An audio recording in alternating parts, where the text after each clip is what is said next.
It was a great pleasure to attend this workshop today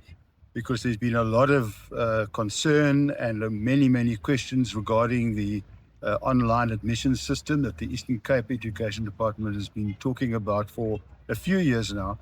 And it was really fantastic to finally see how this is going to be applied, that it actually is a very usable system. We sincerely hope that all the parents are able to access it and it'll make sense of it. But certainly from the principal's perspective and from the governing body's perspective, I think it's something that can be